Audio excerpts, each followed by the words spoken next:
When you look at a towering, magnificent skyscraper, right, just right in the middle of a bustling city, there's this expectation of absolute permanence. Oh, absolutely, yeah. Like, it's a marvel of modern engineering. The glass is gleaming in the late afternoon sun. The penthouse suites are decked out in, unimaginable luxury. Right. The lobby is lined with imported marble and all that. And on the outside, it looks completely indestructible. Hmm. You walk past it, and your brain automatically categorizes it as, well, a permanent fixture of the earth. Yeah, it projects power. I mean, it projects stability. Mm. We look at a structure like that, and we just instinctively assume it's going to stand for a century or more. Hmm. There's this huge psychological comfort in massive, seemingly immovable things. There is. It feels safe, But then you talk to a structural engineer. Right, the person who actually knows what's going on. Exactly. Someone who was actually on the ground during the construction phase, or someone who has access to the soil samples. And they tell you a very, very different story. Oh, I bet. They tell you that the foundation, like the very bedrock that this massive, thousands of tons edifice is resting on, was poured with contaminated concrete. Wow. Or maybe the soil underneath is subject to liquefaction. The rebar inside the pillars is just quietly rusting away, microscopic flake by microscopic flake. Which means the building is already condemned. It just hasn't fallen down yet. Right. The failure has already occurred at a structural level. The public just hasn't seen the spectacular collapse on the surface yet. That is such a chilling way to put it, honestly. It looks completely fine until the exact moment that it suddenly catastrophically doesn't. Yeah. And we are so glad you're here with us today because you, our listener, you are sitting right here at the table as the third person in this conversation. Today's deep dive is an exploration of a profound ancient text that holds a mirror up to human nature, our institutions, and, well, the very concept of unity. It's a heavy one today. It really is. We're looking at a comprehensive document and a highly detailed series of infographics by Chris R. Velasquez. It's titled Kingdom Division, Sin Fractures National Unity. And this entire body of work is centered on an ancient historical account found in the biblical text of 1 Kings chapters 11 and 12. And I've got to say, it really is the absolute historical definition of a structural collapse. We're looking at the splintering of ancient Israel. But what Velasquez does so well in this material is he maps out the subterranean and mechanics of that collapse. Right, the rusting rebar. Exactly. And here is the core realization that these sources bring to light, which I just find fascinating. We as humans, modern humans just as much as ancient ones, we so often want unity without truth. Yes. We want the benefits of peace without the painful work of repentance. But this history shows us that when a moral or spiritual rot goes to work at the center of a nation or a community or even, a corporate board or a family, absolutely no human political arrangement can stop the fracture from reaching the surface. To help us navigate this, I am joined by our resident expert, our insightful guide who is going to help connect these ancient historical dots to the much bigger picture of human sociology, theology, and leadership. I'm thrilled to be diving into this because, I think a lot of people might look at a title involving 1 Kings and assume this is just dusty political history. Right, like, ancient statecraft. Yeah, exactly. Ancient statecraft that has zero bearing on a 21st century life. But when you really analyze what Velasquez has laid out here, it's a timeless blueprint of human behavior. Right. I mean, it is a forensic analysis of how compromises made in private eventually tear down public institutions. Okay, let's unpack this. Let's get right into the dirt then. We have to start with the historical setting, that hidden rot beneath the gold. Setting the stage. Right. This massive national division happens right after the death of King Solomon. Now, to set the stage for you listening, Solomon's reign was considered a time of extraordinary splendor. We are talking peak prosperity here. The absolute peak, yeah. The sources emphasize that this was a unified people. They had one covenant, one magnificent temple in Jerusalem, one monarchy, and one overarching promise. It was the golden age. I mean, historically speaking, Solomon's wealth was just staggering. Unfathomable by ancient standards. I mean, he inherited the throne from his father, David, and he took this secure, localized kingdom and just exploded it. He expanded its wealth, its trade routes, its borders, its international prestige to heights that had never been seen in the region. Wow.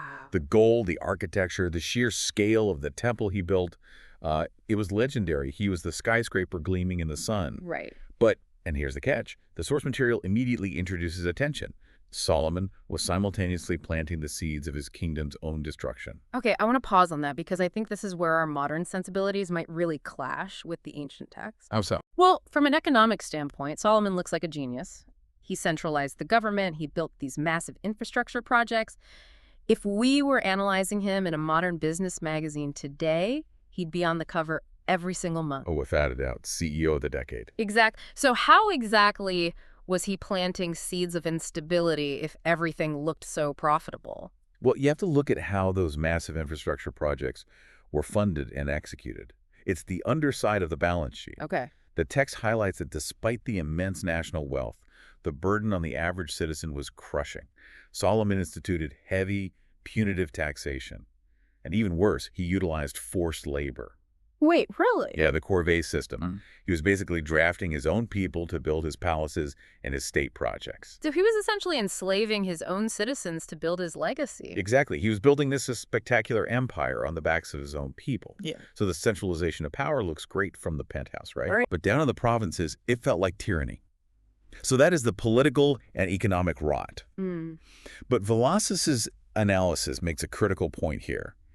The primary failure, the true rust in the rebar, wasn't actually the economic policy. What was it? It was spiritual. Because of the marriages, right. 1 Kings 11 gets heavily into this. Yes, exactly. Yeah. Solomon had hundreds of foreign marriages. Now, in the ancient Near East, you have to understand, these weren't just romances. They were political alliances. Right. You married the daughter of a neighboring king to secure a trade route or, a peace treaty. It was standard diplomatic practice for a monarch. Okay, let me push back on that for a second. Because from a purely geopolitical standpoint, securing peace treaties through marriage seems like smart statecraft. It does. I mean, it keeps the borders quiet, it keeps trade flowing. Why is this treated as the fatal flaw in the source material? Because of what those marriages brought into the heart of Jerusalem. In the ancient world, you didn't just marry a foreign princess. You made accommodations for her deities. Oh, I see. Yeah, so Solomon started building high places, shrines and altars for these foreign gods, right across the valley from the temple of Yahweh. The text actually says his wives turned his heart after other gods. Oh, okay. So he wasn't just being a tolerant cosmopolitan leader. He was actively participating in the worship of other deities. Precisely.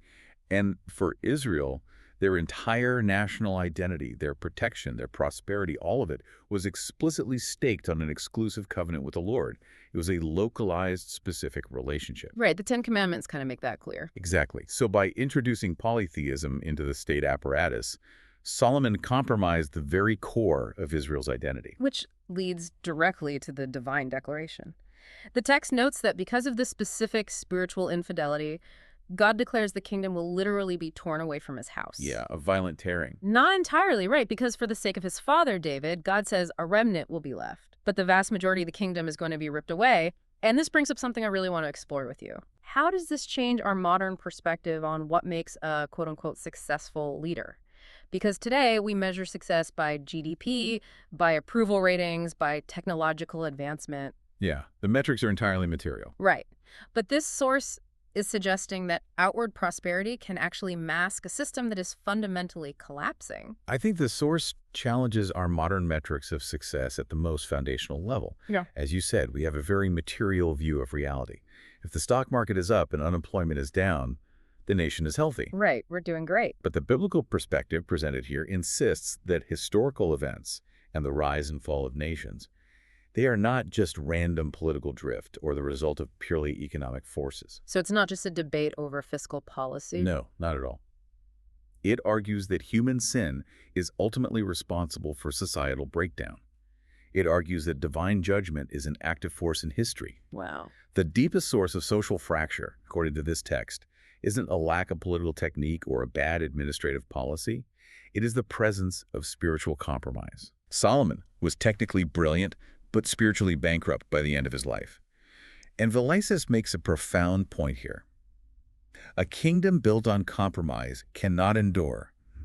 The rot at the center will inevitably show up at the surface. And as we know from structural engineering, going back to our analogy, those contaminated foundations usually don't just crumble on a random Tuesday when the weather is perfect and nothing is happening. Oh, they go. They crack when a new weight is placed upon them. Like a storm hits, a new heavy load is added to the roof, and that is exactly what happens here. This leads us directly into the catastrophic leadership transition to Solomon's son, Rehoboam. Right. A new weight on the cracked foundation. Exactly. So let's look at this situation. Solomon dies, Rehoboam succeeds him, and the northern tribes of the kingdom, who, mind you, have been carrying the heaviest burden of Solomon's massive building projects, they come to him. They form a delegation. Yeah, they form a delegation. And they say to him, "Your father made our yoke heavy. Lighten the hard service and the heavy yoke, and we will serve you." That's in 1 Kings 12.4. They are actively pleading for relief.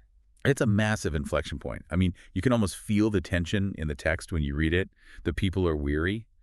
But notice what they are not doing. What's that? They aren't asking for a revolution. They aren't trying to overthrow the Davidic dynasty. They're actually offering him their continued loyalty. We will serve you. Exactly. They're just asking him to change the terms of the relationship from exploitation to care. It's a totally reasonable request. I mean, any smart leader would jump at that. So Rehoboam does what a leader theoretically should do. He asks for 3 days to think about it, and he goes to his advisors. A good start. Right. First, he consults the older men, the elders who had stood before his father Solomon. These are guys who have seen decades of statecraft, and their advice is incredible. It really is. They tell him to practice servant leadership. They say essentially, if you will be a servant to this people today and serve them and speak good words to them when you answer them, then they will be your servants forever. It is profoundly wise counsel. And if we look at the analysis of this moment, it highlights a foundational leadership principle in the biblical worldview. Which is? Authority is meant for stewardship. It's meant for service, for protection, for nurturing the people you have been given to lead. It is never meant for self-advantage or domination. The elders understood that true, lasting power is secured through humility, not force.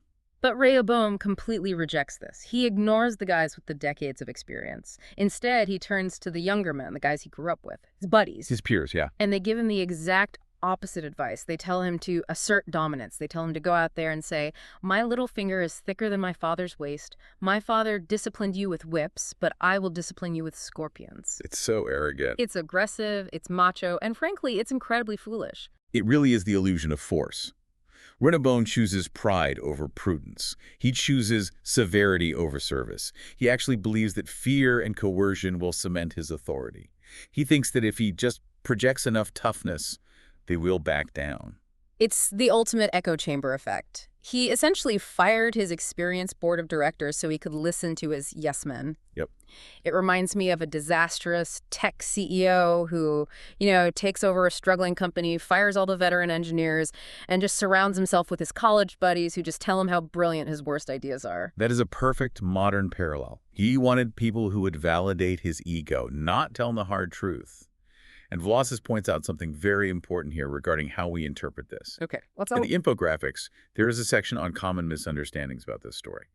Misunderstanding number 2 is the idea that Rehoboam was just a, quote, bad communicator, or that he suffered from a PR crisis. Right, like he just needed a better speechwriter, or maybe a spin doctor to walk back his comments on Twitter. Right, like it was just a gaffe. But the source material vehemently corrects that. His failure wasn't optical, it was deeply moral. Moral. Yes, it was rooted in an astonishing level of pride, hard-heartedness, and a fundamental unwillingness to submit to wise counsel. He viewed the people as subjects to be used and extracted from, rather than a flock to be cared for. And the result of that moral failure is instantaneous. Like, the fracture happens right there. The northern tribes hear this incredibly harsh, tone-deaf answer, and they completely rebel. Immediately. They issue this famous declaration, "What portion do we have in David? We have no inheritance in the son of Jesse. To your tents, O Israel." And just like that, the magnificent skyscraper cracks in half. It's gone. The kingdom splits into 2 separate political entities. You have Judah in the south, remaining loyal to Rehoboam, and the 10 tribes in the north breaking away entirely. But here is where the analysis gets even deeper. Because while Rehoboam's political and moral failure caused the initial split, it was the man who took over those northern tribes, a man named Jeroboam, who ensured that the fracture would become an irreversible, permanent cancer on the nation. So Rehoboam started it, but Jeroboam sealed it. Exactly. Rehoboam broke the political unity, but Jeroboam attacked the very spiritual identity of the people. Hold on, let's look at Jeroboam's situation, though. Jeroboam is now the king of the newly formed 10 northern tribes, which becomes known simply as Israel.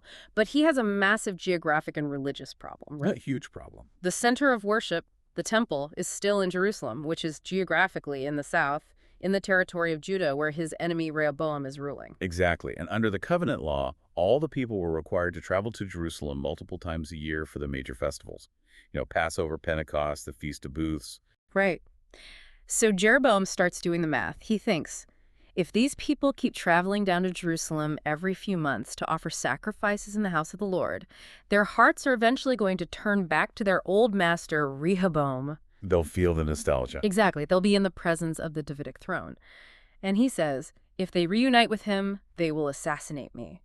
I mean, it's pure psychological terror. He is utterly terrified of losing his grip on power. Absolute paranoia. So what does he do? Here's where it gets really interesting. He decides to literally rewrite reality for his people just to keep his crown. He establishes a completely counterfeit worship system.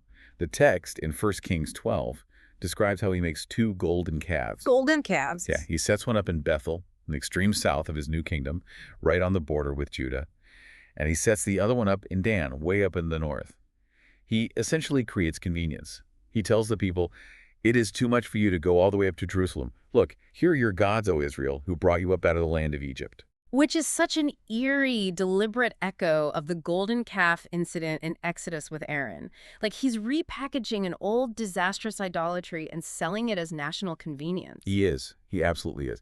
And he doesn't stop with the calves. He overhauls the entire religious structure. He appoints non-Levitical priests. Let me stop you there. Because to a modern ear listening on their commute right now, appointing non-Levitical priests sounds like an obscure ancient HR violation. Right. Oh, you hired non-union workers for the temple. Why is that such a fatal blow to their society? That's a really great question.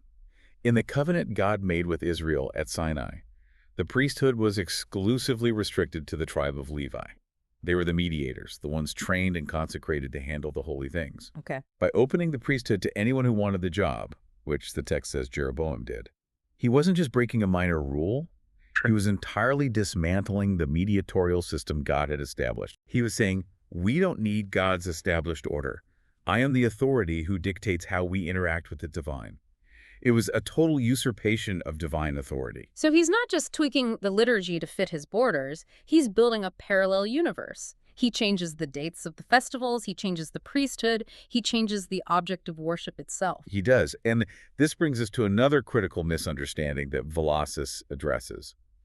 Misunderstanding number 3 is the idea that Jeroboam was simply being a pragmatist. Right. I can easily see a secular historian arguing that Jeroboam was just acting like a smart politician. Sure. Like he was securing his borders, stopping capital flight to the south, and consolidating his internal culture. From a purely Machiavellian standpoint, setting up those calves is genius statecraft to protect national interests. From a purely secular Machiavellian standpoint, you could definitely make that argument.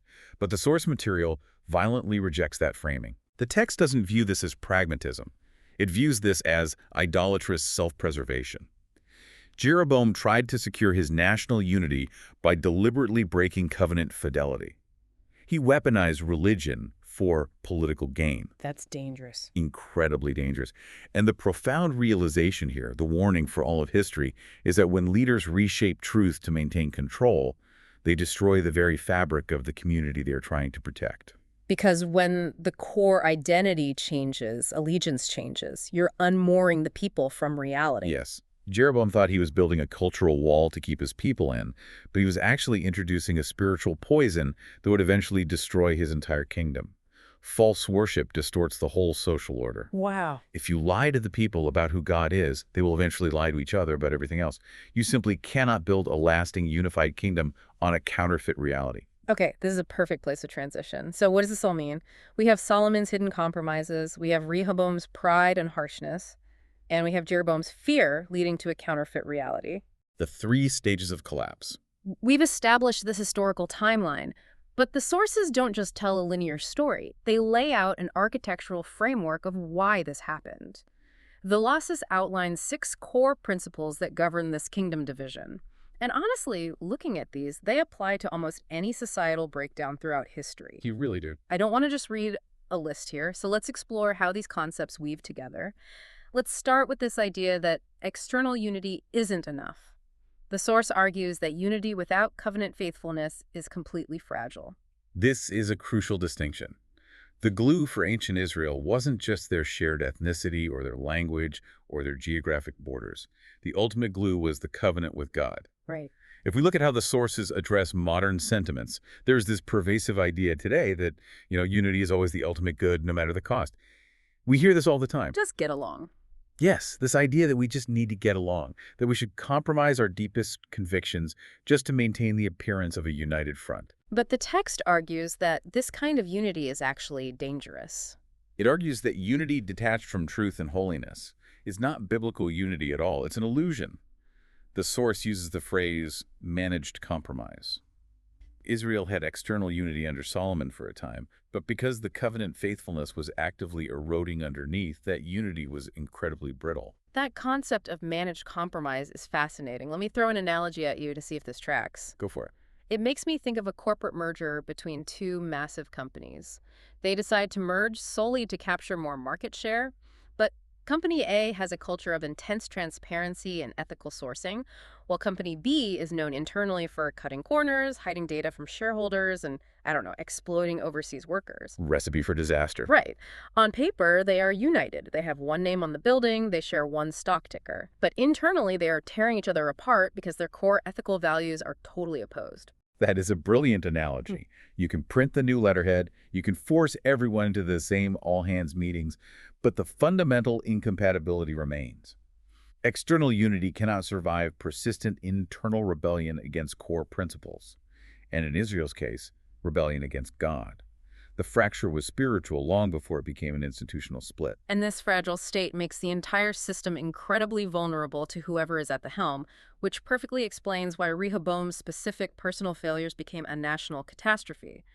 This source points out that sin multiplies through leadership failure. A leader's private pride becomes people's public wound. Exactly. Because leadership is never merely personal. The decisions made in the boardroom or the throne room inevitably cascade down. Always. The sources emphasize this as a constant biblical theme. When leaders refuse wisdom, the consequences are always communal. Sin doesn't stay in a vacuum. It spreads. Especially when you factor in how Rehoboam viewed his power. The material notes that power divorced from service becomes oppressive. Rehoboam wanted the leverage of the throne without the responsibility of the towel. That's a great way to say it. He wanted the prestige, but he didn't want to serve the people. And power that isn't ordered for the good of others inevitably becomes destructive. It forgets that it is accountable to a higher authority. And once that accountability is gone, the leaders start trying to manufacture their own authority, which is exactly what Jeroboam did. Right, which brings in the principle of idolatry. Jeroboam introduced false worship, and the source argues that idolatry fractures community. You can't introduce a golden calf without it fundamentally altering how neighbors treat each other. Because theology is inherently communal. What you worship dictates how you treat the people around you. Oh, wow. Yeah, when you bow to something lesser than God, whether that's a golden calf or money or political power, your entire social order gets distorted to serve that new idol. So we have this massive collapse, a nation split in 2. But I want to ask about how the text views God's role in this, because just reading it on the surface, it looks like a disaster. It does. But the sources point out that this judgment was both deserved and redemptive. This is where we see the complex sovereignty of God in history. The division was a disaster, yes. It was a deserved judgment on Solomon's idolatry and the people's unfaithfulness. But it wasn't abandonment. Right. The text makes it clear that God preserves the tribe of Judah for the sake of David's line, and he preserves a faithful remnant even in the apostate north. The judgment exposed the rod, but mercy remained active behind the scenes. Which leads to the final conceptual point Philosophy makes here. Human political solutions cannot heal spiritual disunity. No administrative reform could have fixed this departure from the Lord. Because if the root of the fracture is spiritual, a political band-aid isn't going to hold. You can't legislate a new heart. You can't enforce covenant fidelity with an executive order or a new tax policy. Only spiritual renewal, only widespread repentance can address a covenant collapse. And this wasn't just a theoretical, philosophical problem for them. The infographics provide hard historical data on how this structural collapse played out over the next few centuries. And honestly, it leads to total horrifying devastation. Once the nation splits, we see these two newly formed kingdoms taking two distinct but ultimately tragic paths. Right, we have the data of decline. Let's look at Israel, the northern kingdom, 10 tribes.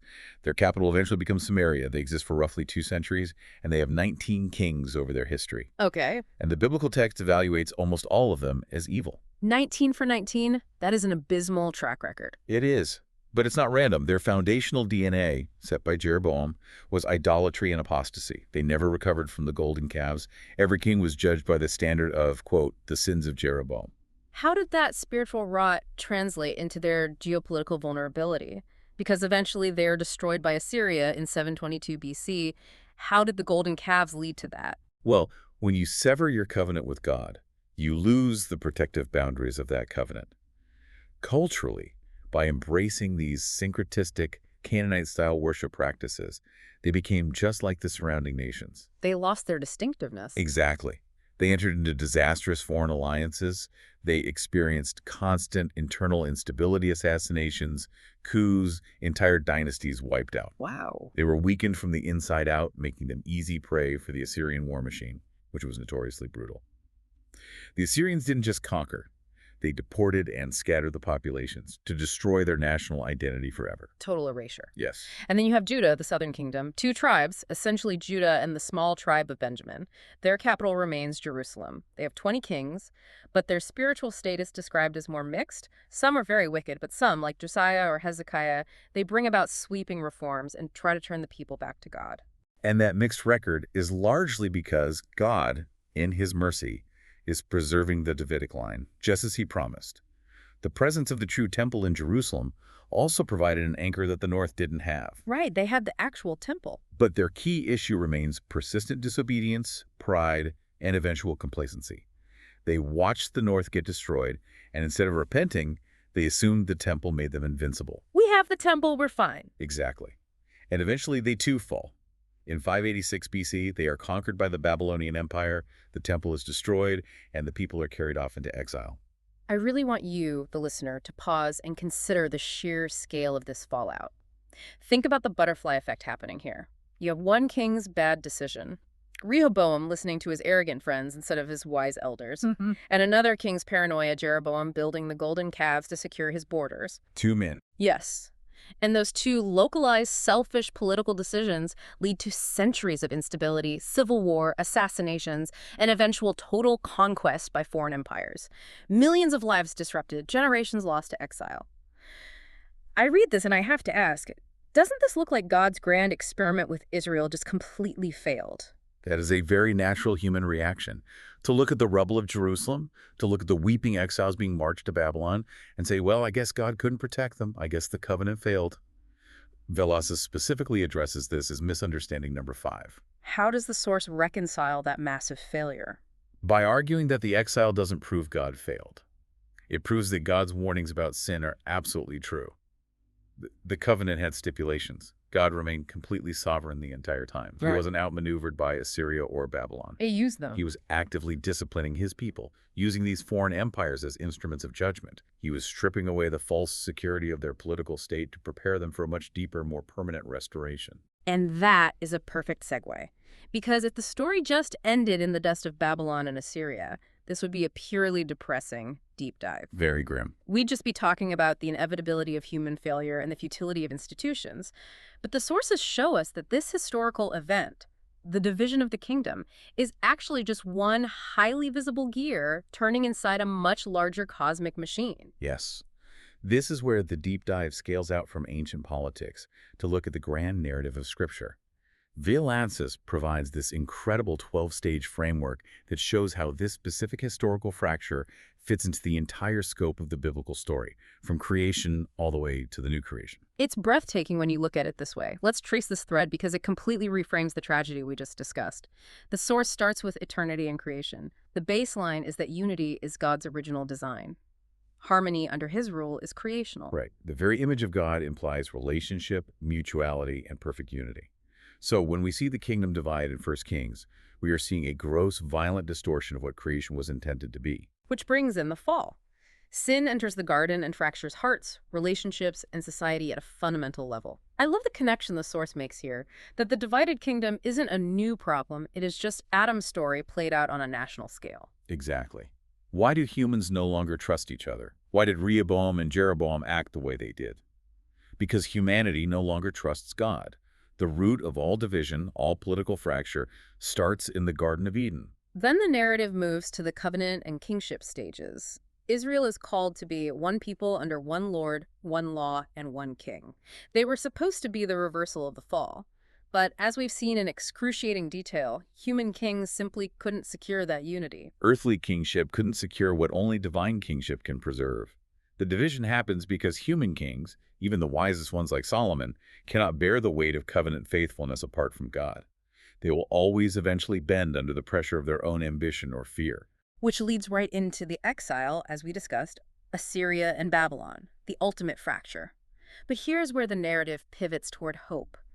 The next stage is restoration. The prophets step in. Yeah, the source points out that even while the Israelites are weeping in exile, prophets like Ezekiel and Hosea start making these incredible, seemingly impossible promises. They promise reunification. Ezekiel 34 talks about God himself becoming the one shepherd over the people. Ezekiel 37 has that famous prophecy of the two sticks being joined together, promising that Judah and Israel will be one nation again and never again divided into two kingdoms. It's a beautiful image. It is. The prophets promise a purified people and a new covenant where the law is written on their hearts. And that ultimate big idea of the source material finally comes into brilliant focus in the Messiah stage. Jesus is presented as the true answer to this divided, blood-soaked history. This is the most profound part of Velazquez's analysis. Jesus arrives in history, and he acts as the ultimate unifier. He unites Jew and Gentile, the ultimate historical division, into one new humanity. And look at the contrast the source draws. Where Solomon compromised for political gain, Jesus remained perfectly faithful to the Father even unto death. And he is the ultimate anti-Rehoboam, where Rehoboam was harsh, demanded to be served, and promised to scourge the people with scorpions. Jesus literally washed his disciples' dirty feet and said he came not to be served, but to serve and to give his life as a ransom. Yes, he reconciles rather than tearing apart. And he is the anti-Jeroboam too. Jeroboam created counterfeit worship to hold on to power. Jesus sacrifices his own power, gives up his life on the cross to become the true mediator in the true temple. He doesn't just reunite a fractured nation geographically, he creates an entirely new humanity. And the physical manifestation of that new humanity is the next stage the source identifies, which is the church. The idea is that believers from every nation, background, and language become one body, one temple. The church is meant to be a living, breathing contradiction to the logic of kingdom division. Though, as the sources warn, the church still has to guard that unity incredibly carefully. Because the same human sin that fractured Israel still tries to fracture what Christ has made one. We still deal with pride and fear. And the grand narrative concludes with judgment and the new creation. Final judgment exposes all rebellion, and it leads to a perfect, unbreakable unity under Christ's reign for eternity. I am just marveling at the scope of this. Puts everything in perspective. It really does, because when you look at it through this macro lens, the problem back in 1 Kings wasn't that they had the wrong human king. It wasn't that they needed a better electoral college or a different economic policy or stronger borders. The problem was that human kings are just men. They are flawed, sinful, terrified men. And I think about how we as modern, sophisticated people do this exact same thing today. What do you mean? We constantly look for human saviors in politics or in business or even in technology to fix systemic spiritual rot. We think, if we just get this specific person into office, or if we just implement this new AI software system, or if we just follow this new economic guru, then we will finally have unity and peace. The fracture will be healed. I see. But the grand narrative insists that no human system can bear that weight. We are constantly asking politicians and CEOs to do what only the Messiah can do. That is a profoundly accurate application. When we expect ultimate salvation or ultimate unity from a political leader, we are setting ourselves up for the exact same devastation that Israel experienced. Human political solutions simply cannot heal spiritual disunity. They can only manage the bleeding. Which means we have to bring this entire macro-historical epic right down into our own living rooms, because it is fascinating to look at this on a grand cosmic level. It's fun to talk about empires rising and falling, but the sources demand that we apply these principles practically. Velazquez argues that we have to look at the micro-divisions of modern life. The source uses the phrase mini divisions, and it's so apt. The kingdom division is just a large-scale mirror of small-scale human life. The exact same dynamics, pride, fear, compromise, idolatry, that tore Israel in half are operating in our homes, our local churches, and our workplaces every single day. Let's break down the practical applications the sources outline, starting with the Christian life in general.